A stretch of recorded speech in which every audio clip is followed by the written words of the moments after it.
para nosotros Jesús no es el Mesías, tenemos que explicar primero qué es Mesías, qué significa Mesías para nosotros, incluso antes de venir a explicar quién es o quién sería el Mesías.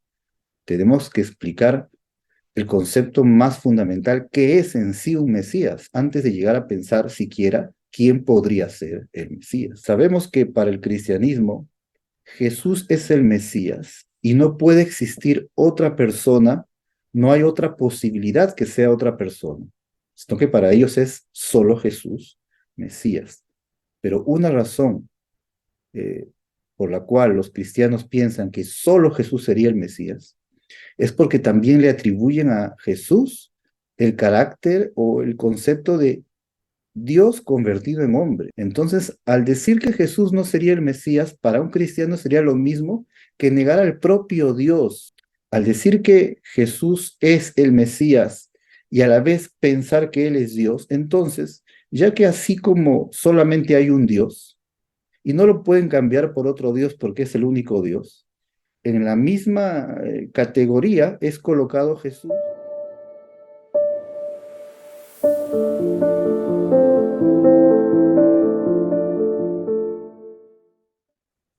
Shalom a todos, bienvenidos nuevamente a Somos Noágidas.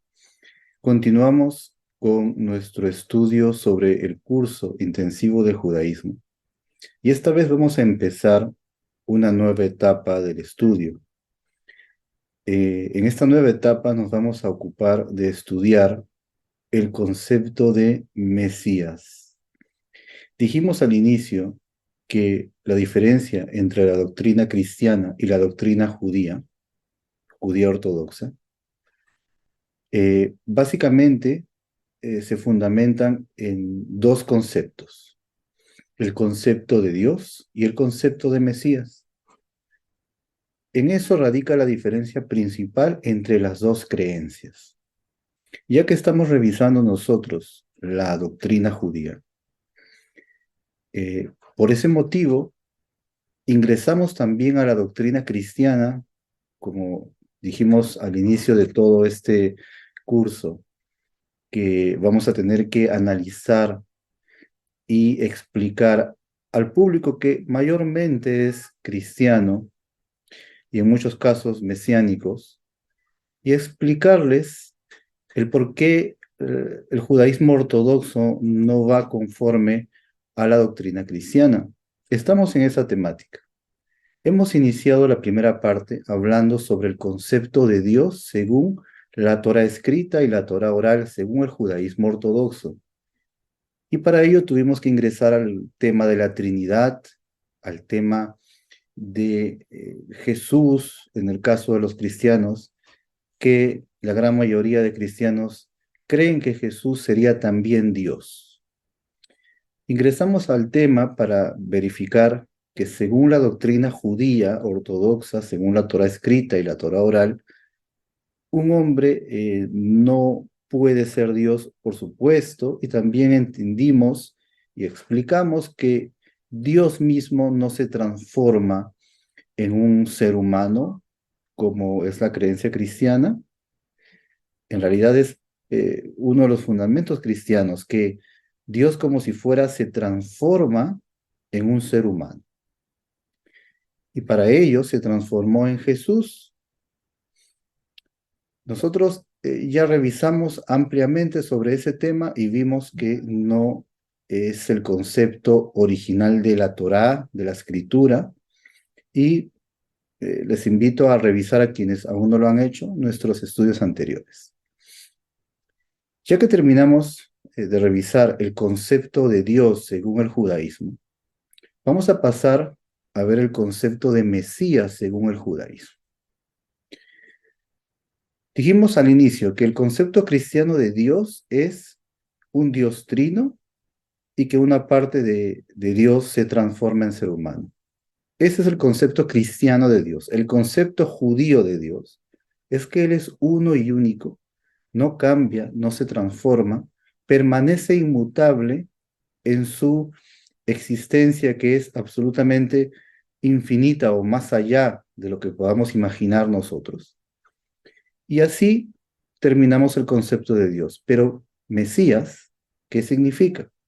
Si le preguntamos a un cristiano qué significa la palabra Mesías, de inmediato va a responder, la gran mayoría de los cristianos responderá, el Mesías significa, por lo menos la palabra, significa ungido, en griego Cristo, en hebreo es Mashiach, pero lo tradujeron en español a Mesías. Pero el significado es que viene de la palabra unción y significa literalmente el ungido. Todo cristiano que ha estudiado básicamente va a responder así. Y en realidad esa es la respuesta correcta. Mesías significa ungido. Sin embargo, eh, la diferencia entre judíos y cristianos o mesiánicos, en muchos casos, no radica en saber ese concepto, ya que ambos piensan igual. La diferencia principal radica en que a pesar que el cristiano sabe que Mesías significa ungido, está la creencia que el Mesías es en realidad Dios o una parte de Dios transformado en hombre. Ese es el punto de controversia y de diferencia entre ambas creencias. Nosotros ya no vamos a ingresar a demostrar que el Mesías no es Dios convertido en hombre, porque ya lo hicimos en los estudios anteriores. Nosotros vamos a ingresar ahora a una nueva etapa en la cual ya nos concentraremos solamente en analizar y revisar qué significa Mesías sin ninguna relación con algo divino, es decir, con la total claridad para nosotros que el Mesías no viene a ser Dios convertido en hombre. Ya que no es Dios, ¿qué es entonces básicamente el Mesías para nosotros? Ese es el estudio de hoy y en eso nos vamos a concentrar. Y por supuesto, esta será una primera parte. En esta primera parte vamos a ocuparnos de dos eh, conceptos fundamentales en este tema. Primero, ¿qué es un Mesías? Y segundo, ¿quién es el Mesías? Vamos a ocuparnos de ello. Y por supuesto, este estudio es lo más fundamental posible. Pero a pesar de ser fundamental, es muy necesario conocer y recordar estos principios y fundamentos para luego pasar a explicar sobre las profecías mesiánicas que se encuentran en Isaías y en diferentes lugares de los profetas, y para hablar del Mesías prometido, del Mesías que vendrá, y clarificar por qué razón para nosotros Jesús no sería el Mesías, por ejemplo. Pero antes de venir a decir de manera muy directa y simple, para nosotros Jesús no es el Mesías, tenemos que explicar primero qué es Mesías, qué significa Mesías para nosotros, incluso antes de venir a explicar quién es o quién sería el Mesías. Tenemos que explicar el concepto más fundamental que es en sí un Mesías, antes de llegar a pensar siquiera quién podría ser el Mesías. Sabemos que para el cristianismo Jesús es el Mesías y no puede existir otra persona, no hay otra posibilidad que sea otra persona, sino que para ellos es solo Jesús, Mesías. Pero una razón eh, por la cual los cristianos piensan que solo Jesús sería el Mesías es porque también le atribuyen a Jesús el carácter o el concepto de Dios convertido en hombre. Entonces, al decir que Jesús no sería el Mesías, para un cristiano sería lo mismo que negar al propio Dios. Al darle carácter divino al Mesías, esto cambia el panorama en la mentalidad cristiana.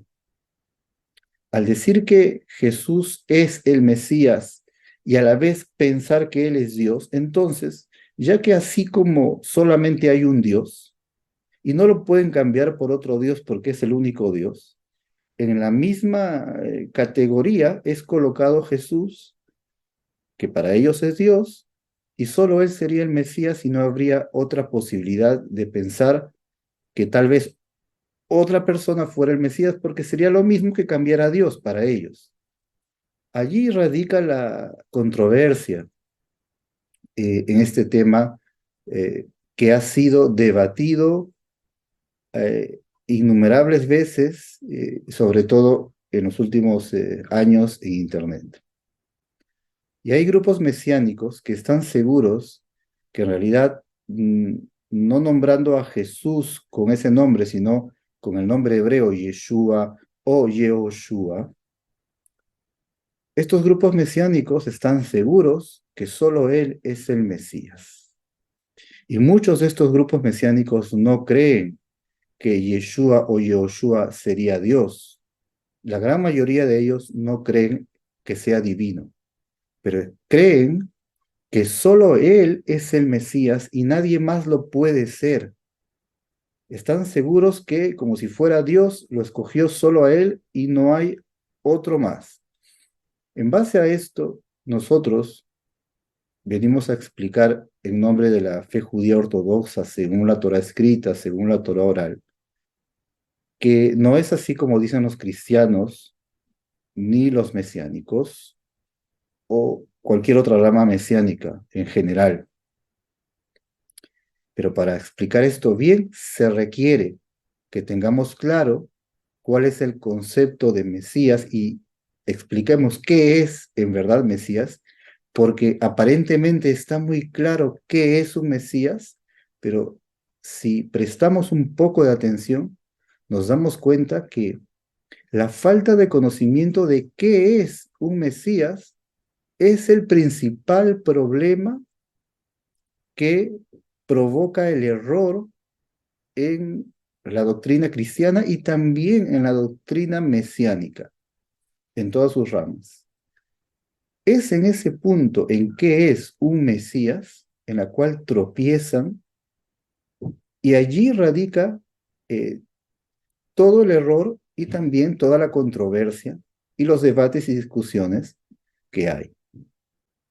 Por tanto, es muy necesario y no pensemos que el tema es demasiado simple, al contrario, veremos que eh, es fundamental, pero también muy, muy necesario recordar, y esto nos abrirá los ojos para comprender al menos el punto de vista ortodoxo. Bien, vamos a pasar directamente ya al estudio con la ayuda del Eterno Bendito. No sin antes invitarlos a suscribirse a nuestros canales. Este canal Somos Noágidas, en la cual estamos llevando el curso.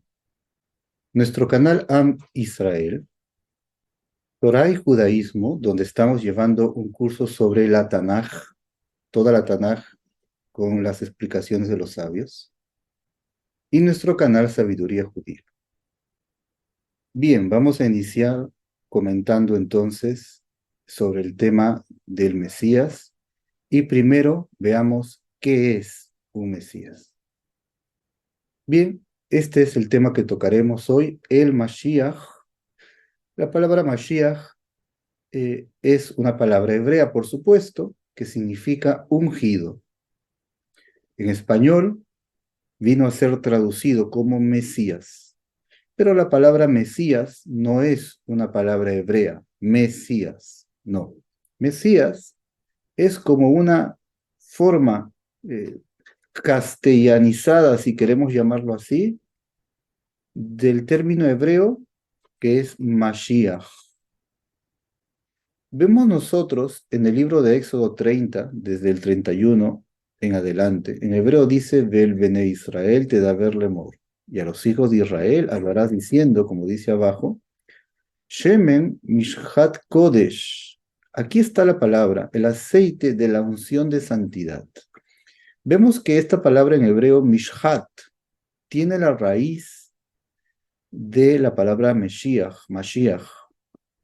que para quienes conocen hebreo está colocado de una manera resaltada aquí, donde lo estamos presentando, y se refiere a la unción de santidad. Entonces de ahí viene esta palabra Mesías, ungido, pero ungido justamente con el aceite de la unción.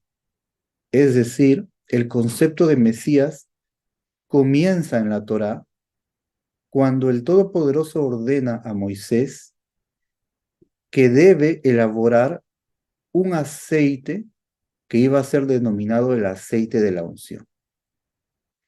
Y hay una serie de preceptos aquí en este pasaje, como dice el versículo 32, al besar Adam lo Isaj, sobre carne de humano, de una persona, estamos hablando de una persona simple, que no tiene ningún cargo especial, no debe ser vertido y tampoco, como dice aquí, no debe ser compuesto uno semejante. Las personas no pueden crear o diseñar para sí mismos, elaborar un aceite igual al que el Eterno le ordenó a Moisés. Esto es ampliamente conocido para aquellos que leen la escritura constantemente, que el Eterno mandó a Moisés elaborar un aceite. ¿Qué es el aceite de la unción? ¿Para qué sirve este aceite de la unción? Como lo vemos en la misma Torá, en Levítico, en general en adelante, el Eterno ordenó construir un tabernáculo y también ordenó el nombramiento de sacerdotes, que en hebreo son los Kohanim, el Cohen, el sacerdote.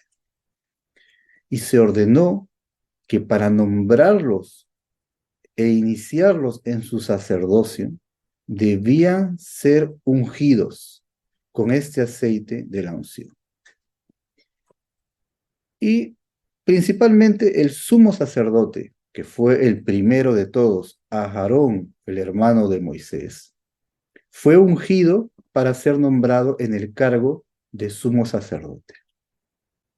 Encontramos en Levítico, en el libro de Vayikra, capítulo 4, el versículo 5. Dice aquí en hebreo, Velakaja Cohen a Mashiach, y tomará el Cohen, el sacerdote, HaMashiach, dice aquí en hebreo, que significa el ungido. Y el versículo habla sobre un sacrificio que él tenía que traer, como dice aquí, de la sangre del toro, etcétera, pero se refiere a un tipo de sacrificio que por error, como dice el libro de Levítico en todo el capítulo 4. Pero lo que vemos aquí es el término, la palabra, HaMashiach, nuevamente aparece aquí. Vemos que en toda la Torá, en toda la Biblia, desde el inicio, el primero que es llamado HaMashiach, que literalmente significa el Mesías, el primero llamado Mesías en la Torá es el sacerdote. ¿Qué sería el sumo sacerdote? En este caso, Aarón, el hermano de Moisés. Y todos los sumos sacerdotes que aparecieron durante la historia son denominados también así, el sacerdote ungido. Por tanto, el término Mashiach, vemos en la escritura que aparece presentándose en relación con el sumo sacerdote. Él es el primero llamado Mashiach. Y nosotros sabemos, ya los que conocen este tema, sabemos que estamos ingresando a ver el concepto de Mesías y básicamente en nuestras mentes tiene que ver con el rey de Israel. Sin embargo,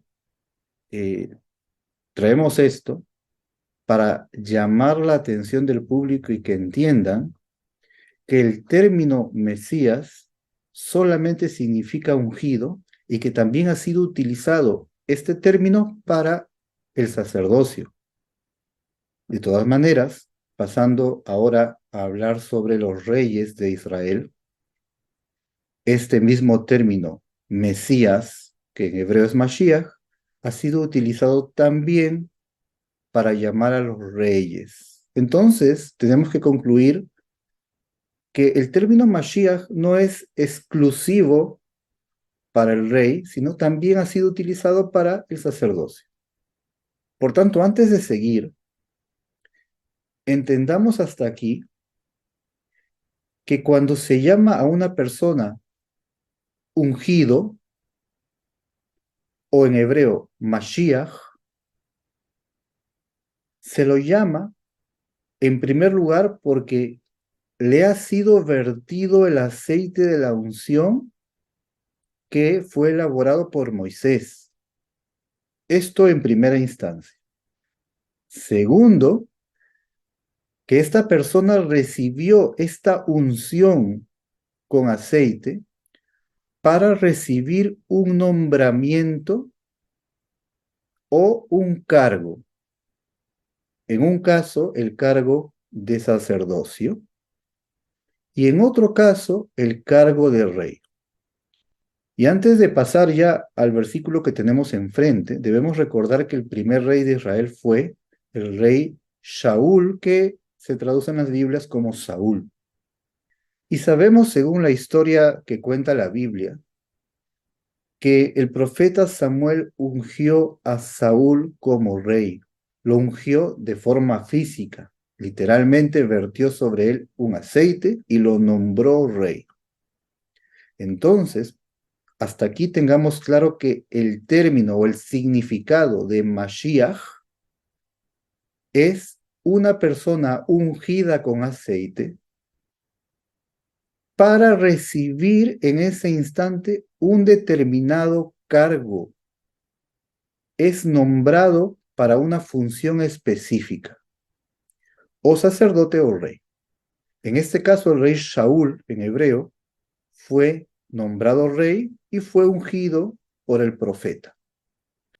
Nosotros encontramos en este versículo el momento en que David tenía la oportunidad de matar al rey Saúl que lo perseguía. Él dijo a sus hombres entonces, como dice aquí, Vayomer leanashav, Halil ali me Hashem, y meeset adavarazde la Adoni li Meshiach Hashem. Como dice la traducción, que el Eterno me guarde de hacer tal cosa contra mi Señor. En hebreo dice Meshiach Hashem, el ungido de Hashem. Que extienda yo mi mano en él, como dice aquí. Dishloach yadibo, que extienda yo mi mano contra él, que el Creador me libre de eso. Ki Meshiach Hashem hu, porque él es ungido de Hashem. Entonces, tanto David como la propia escritura llaman al rey Shaul también Mashiach. Si lo pasamos a la forma española, también el rey Saúl es llamado Mesías. Porque estamos viendo aquí qué es un Mesías. Y hasta aquí tenemos claro que Mesías es una persona ungida con aceite para recibir un cargo. ¿Qué cargo?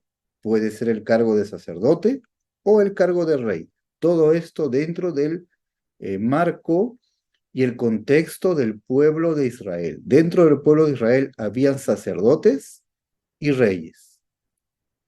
Por tanto, eso es lo que significa, ese es el concepto de Mesías hebreo. ¿Qué es Mesías? Una persona que recibe un cargo a través del ungimiento con aceite, y no cualquier aceite, sino el aceite de la unción que está nombrado en la Torá, que fue elaborado por Moisés. Hasta aquí tengamos claro que ese es el concepto básico de lo que es Mesías. Por ese motivo también el propio rey David fue llamado Mashiach. El Salmo 18:51, que tal vez en las Biblias, en otras Biblias está en el versículo 50. Dice, Magdil Yeshuot Malko Veose Gesed Limshicho. encontramos abajo en la traducción que dice, hace misericordia o bondad, puede ser, a su ungido, a su Mashiach. Sigue diciendo, le David, a David, ulezar o ad olam, y a su descendencia o a su simiente también, para siempre. Entonces el rey David fue llamado también Mashiach. Es decir, también podemos llamarlo así en español, que David fue también denominado Mesías. ¿Por qué? Por el concepto básico de qué es Mesías. Y no solamente David, ni Saúl, como estamos viendo aquí, sino el propio Aarón, hermano de Moisés. Entonces, hasta aquí este concepto nos dice que Mesías es, como dijimos, una persona que recibe un cargo determinado, sea sacerdote o rey, a través del ungimiento con aceite, con el aceite de la unción. Por ese motivo es correcto decir que Aarón, el hermano de Moisés, fue el Mesías, y que el rey Saúl fue el Mesías, y que David fue el Mesías, y no solo David, sino desde Salomón, todos los reyes que hubo en la casa de David, en Jerusalén, todos son llamados Mesías. Porque Mesías, antes de llegar a pensar quién es el Mesías o quién es un Mesías, quién puede ser llamado Mesías, antes de llegar a la persona, debemos entender el concepto de qué es. Es el nombramiento, es un cargo que cuando la persona lo recibe, entonces esa persona se llama Mesías. Es llamado Mesías gracias al cargo que ha recibido y gracias al ungimiento con aceite. Bien, ahora nosotros vamos a pasar a hablar no del sacerdocio, sino del rey, porque justamente allí está, en el tema del rey de Israel, está eh, todo el asunto del cual vamos a tratar de aquí en adelante. Entonces, por obvias razones, vamos a dejar el tema del ungido sacerdote para ingresar a hablar del ungido rey. Entonces, hay dos cargos, el de sacerdote y el de rey. Ocupémonos en ver el cargo de rey, ya que esa es la controversia con respecto al cristianismo, con respecto a Jesús, también con respecto a el concepto mesiánico, en los cuales creen que Yeshua es el Mesías también. Por tanto, ahora pasemos a ver quién debe ser el rey Mashiach según la Torah. Tenemos que saber quién es la persona apta para que ocupe el cargo de rey.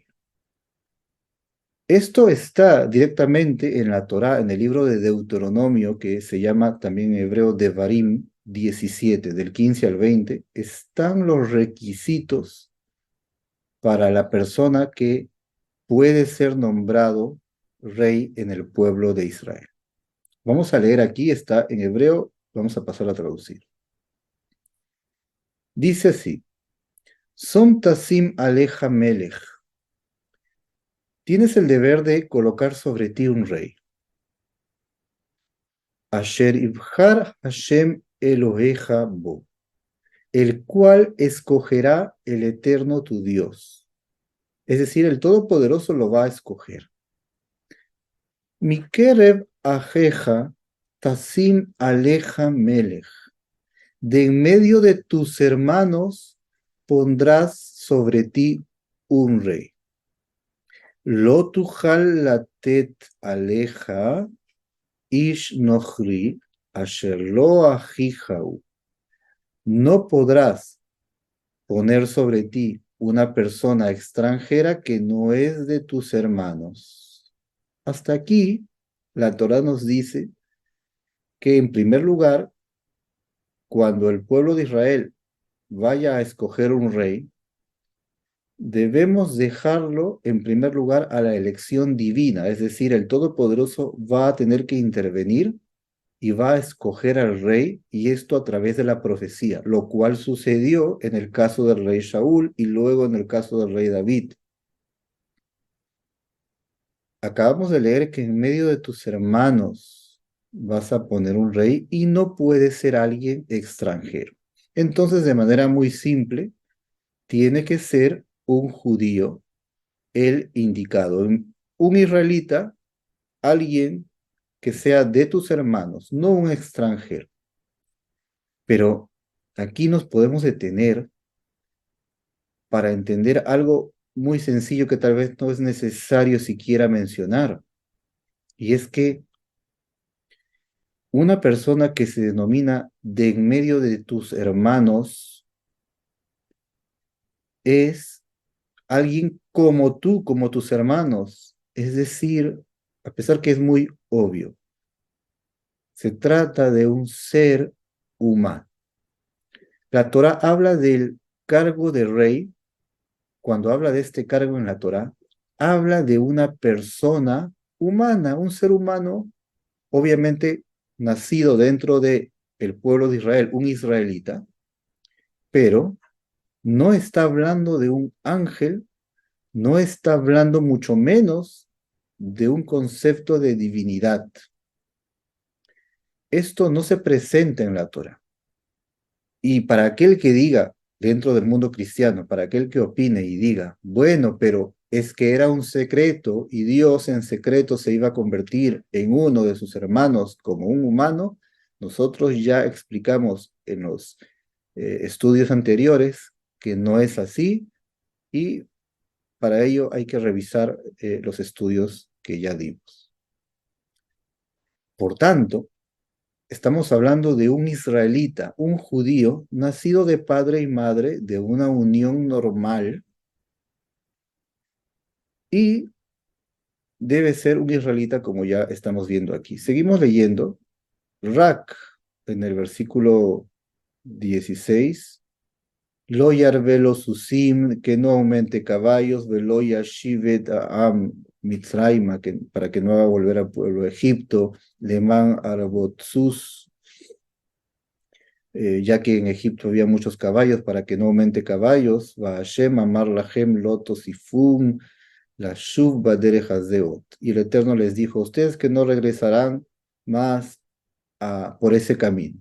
Seguimos leyendo, velo yarvelo nashim, y no debe aumentar para él esposas, velo yasur levavó, para que no aparten su corazón, ve que se zahav lo yarve lo meot, y que no aumente mucha plata y oro.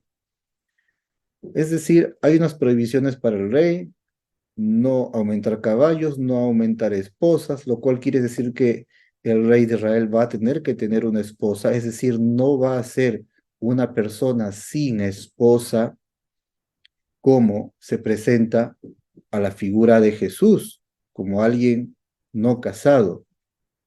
Seguimos. Versículo 18, ve allá que Shivito al Maljuto, cuando él se siente en el trono de su reino, vejatablo et mishnea Torah zot al Sefer. Él debe escribir una copia de esta Torah en un pergamino, milifnea koanim leviim, delante de los sacerdotes levitas, de allá Imo estará con él este libro de Torah, de Karabo Kol Yemehayab, va a leer en él todos sus días, todos los días de su vida. Leman ilmat leir'a et Hashem Elohav, para que él aprenda a temer al Eterno su Dios. Vishmor et kol divrea Torah azot, para que guarde todas las palabras de esta Torah. Veda Jukimael la azotam, y estos preceptos para que los realice. Leviltirum levavo mejaba, para que no se enaltezca su corazón más que sus hermanos por ser él el rey.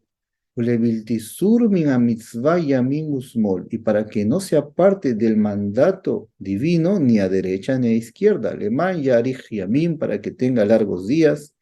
Al mamlachtó, sobre su reinado, Uvanab, él y sus hijos, Bekerev Israel, en medio de Israel.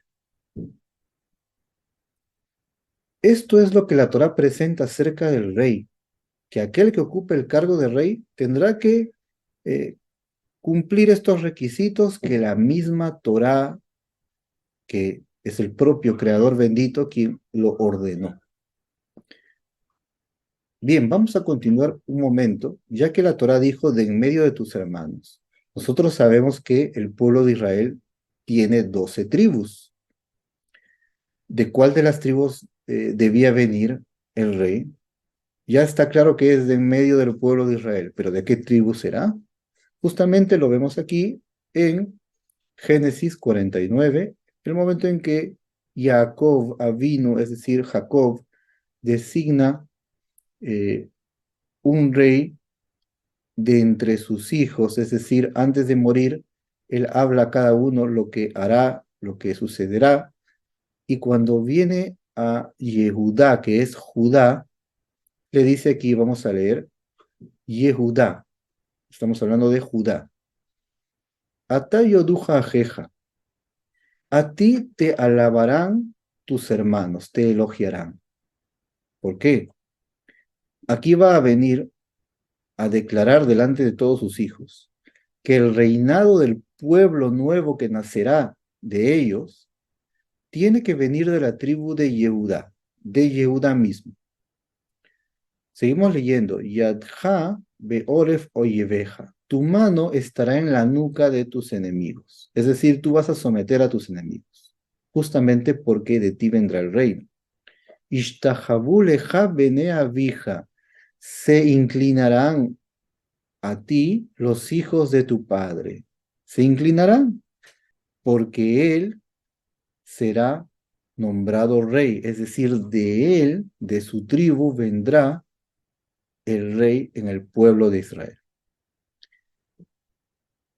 Seguimos leyendo, Gur Arié Yehudá, cachorro de león es Yehudá. Entonces aquí, incluso los cristianos saben que el término de león tiene que ver con el rey.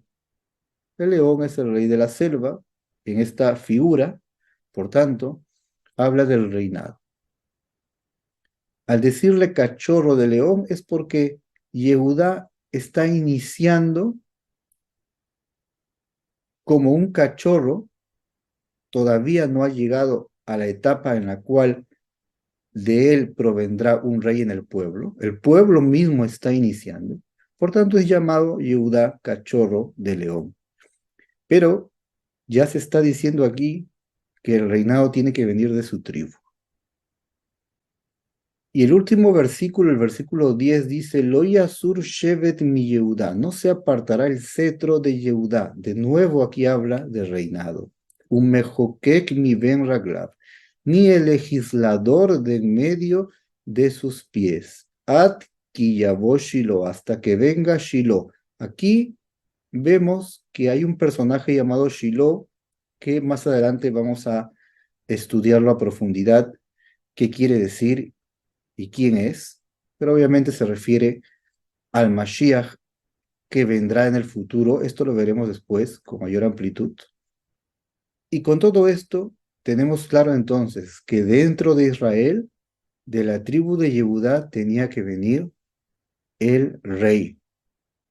Bien, más adelante en la historia, nosotros ya sabemos que el Todopoderoso escoge al rey Shaul, que el rey Shaul es de la tribu de Benjamín.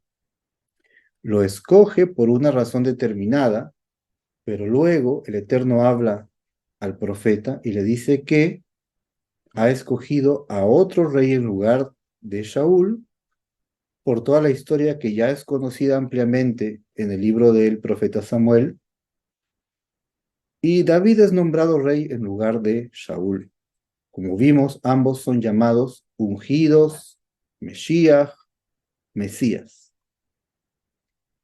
Sin embargo, cuando David ya tomó el reinado, el Eterno le habló en profecía al rey David y le dijo cosas muy importantes sobre su reina. Vamos a leer entonces en el libro de Segunda de Samuel 7, desde el versículo 12.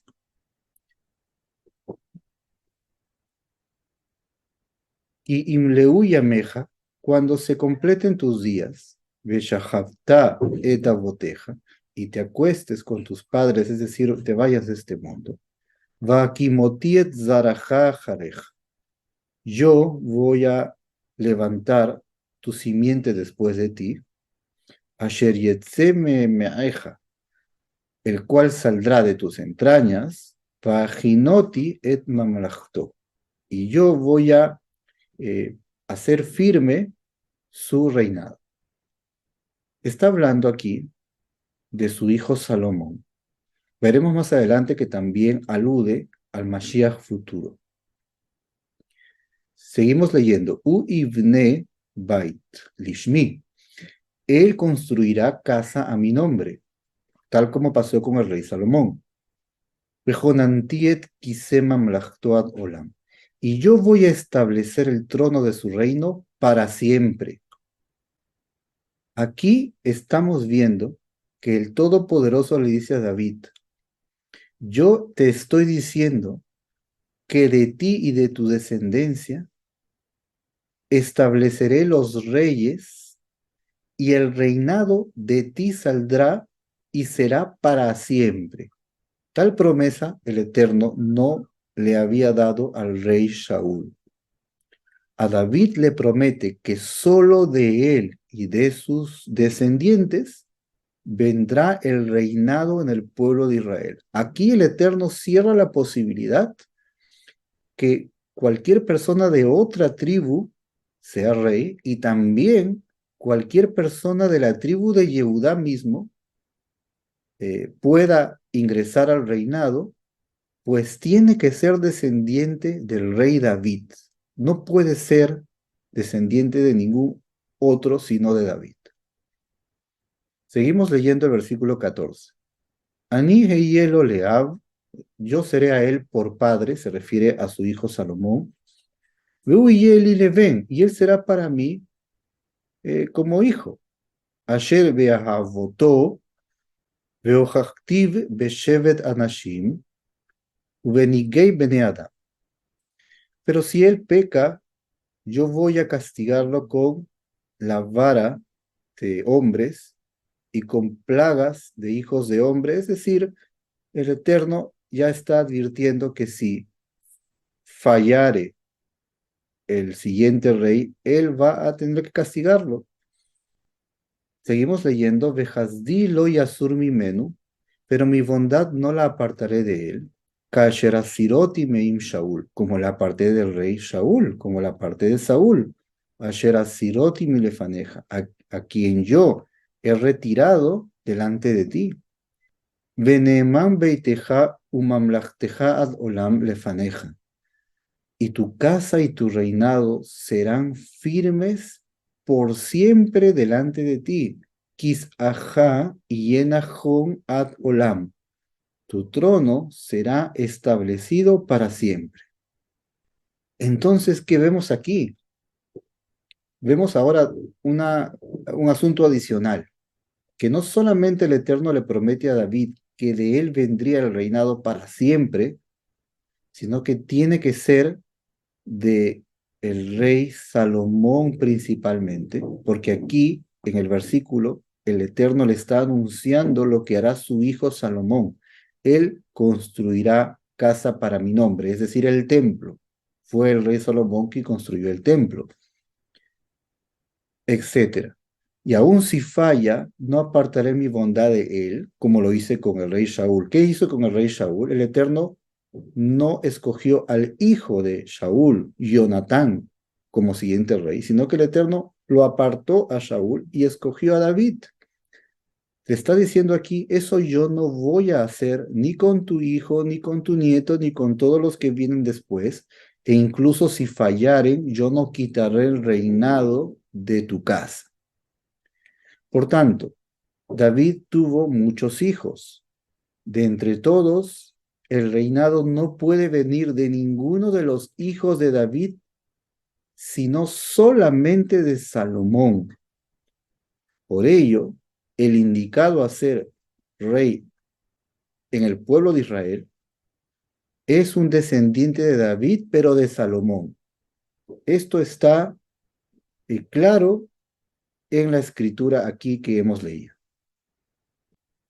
Estimados amigos, hemos revisado cosas aparentemente muy simples, pero debemos reflexionar en lo siguiente, que el Mesías, como hemos visto, es un cargo, en este caso un cargo de rey, y es llamado Mashiach porque es ungido con aceite. Hasta aquí, un concepto que parece tan simple ha sido motivo de discusiones sin fin, cuando la discusión puede ser aclarada tan solo con un poco de atención. Toda persona que no ha recibido la unción física con aceite, con el aceite de la unción, y que no ha recibido con ese ungimiento el cargo de rey en el pueblo de Israel, no puede ser denominado Mashiach, porque como hemos visto aquí, la escritura solamente habla del término Mashiach cuando tiene que ver con dos cargos fundamentales, el de sacerdote o el de rey. Y para que los dos reciban su cargo, incluso el sacerdote, tienen que recibirlo con el ungimiento. Por tanto, cuando viene una persona y dicha persona no ha recibido el ungimiento y el cargo de rey, dicha persona no puede ser denominada Mashiach, ungido, porque en primer lugar no fue ungido siquiera de forma física por alguien. Y segundo, incluso que venga una persona con un frasco de aceite y unja a otra y le diga, te unjo para que tú seas el Mashiach, pero esa persona no recibe en verdad el cargo de rey, es decir, dicho ungimiento no fue serio y no fue real para recibir dicho cargo y que ejerza ese cargo, entonces tampoco sirve de nada y no se le puede llamar a él el Mashiach o el Mesías, el ungido, no se le puede llamar de ninguna forma porque es un cargo, el cargo de rey en el pueblo de Israel. Y mucho más que para que alguien pueda recibir ese cargo, tiene que cumplir los requisitos antedichos en la Torá. Tiene que ser un judío que descienda del rey David y del rey Salomón. En el caso de Jesús, hasta aquí, es un error que se diga que él fue el Mesías. ¿Por qué? Porque incluso si tuvieran todas las pruebas para demostrar que él desciende de David y de Salomón, incluso así, en toda la historia del Nuevo Testamento, en ningún momento Jesús fue ungido con aceite por otro. Incluso algunos trataron de decir que Juan el Bautista lo ungió, pero en realidad la historia del Nuevo Testamento no cuenta que lo ungió, sino que lo bautizó. Y segundo, y más importante, nunca ocupó el cargo de rey.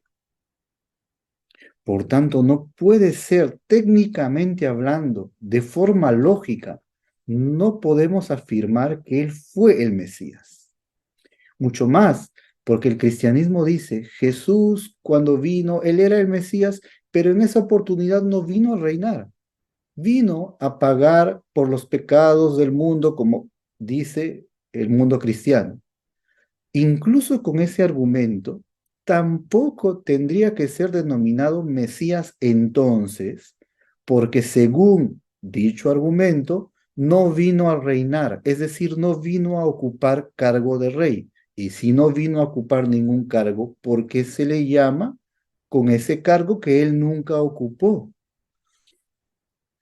Esto es una de las cosas que debemos tener muy claras.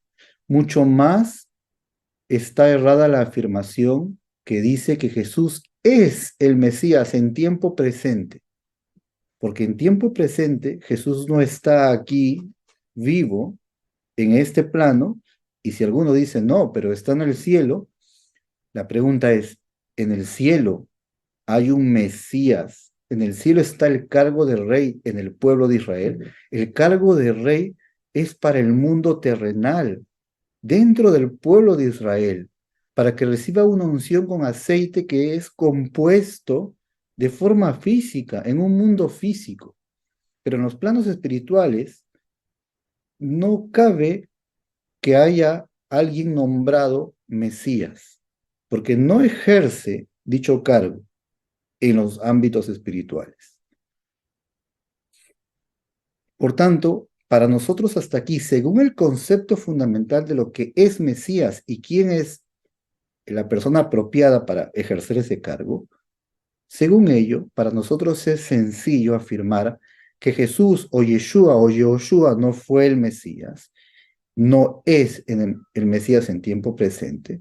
Y de paso, tenemos que decir con total contundencia y firmeza que ninguna persona aparte, ya sea un gran rabino, un gran sabio, ninguno puede ser denominado Mesías si no recibió ningún cargo de rey y ningún ungimiento. Y de esto también hablaremos en otras lecciones con mayor amplitud sobre algunos asuntos que también se han presentado de afirmaciones que determinado rabino sería el Mesías.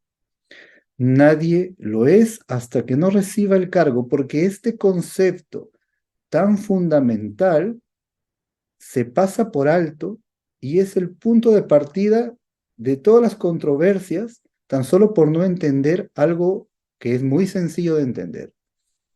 Por tanto, te invito a meditar en lo que hemos revisado y a revisar nuestros estudios anteriores.